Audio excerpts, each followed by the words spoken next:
This is a worm bin that I'm harvesting, and I'm going to show you the different layers. This is a 8-foot long by 4-foot wide worm bin, and I'm going to show you what this looks like. Okay, so down here at the bottom, this I probably started 6 months ago, I would guess. So this stuff down at the bottom is 6 months old.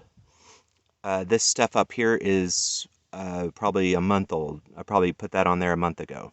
So I'm going to go through and I'm going to show you what the different layers look like from the top down to the bottom. All right, so here's the top layer. This is where a lot of the worms are going to be at because that's where the food is. So when I pull that up, you'll probably see going to see a fair amount of worms here.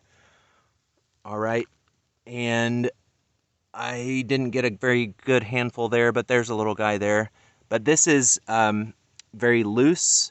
It's got more fresh horse manure in there, or fresher stuff that they are working on. And you can see the worms are in there. They're feeding on it. All right, that's about halfway down. So it's looking a lot different than the stuff on the surface there. I'm not seeing as many worms because they've eaten most everything down low, and there's not as much nutrients for them. Finding little worm cocoons as we go down. I love to see those. As it gets closer to spring, I find more and more worm cocoons. And you can see that's the very bottom. So it is mostly castings with less bulk material in it. And this stuff is very compacted together.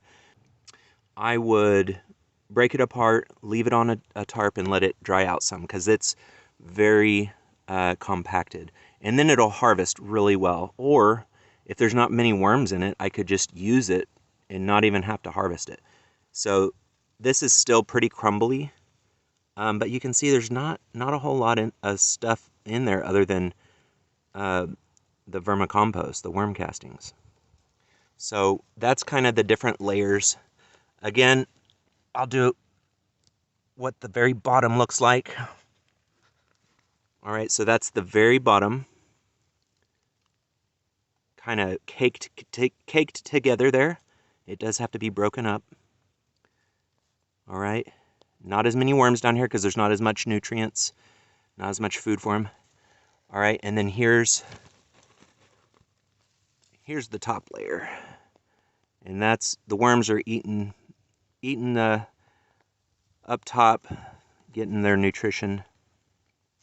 And this is much more loose. So you can see the difference between the top and the bottom of the worm bin.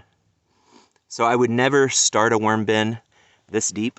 This thing is probably 3 feet deep, which is way too deep. I started it a foot or less down here at the bottom, and then just over the past 6 months, kept adding fresh material, and that's why it is, you know, a good 3 feet tall right now. But if I would have started with fresh bedding 3 feet tall, they would have had a hard time eating it. It would have gone anaerobic, and it would have been a smelly mess. So when I start out a new bin, I start probably about 1 foot deep, and then I just add material on it as I go. Have a great day. I'll see you later.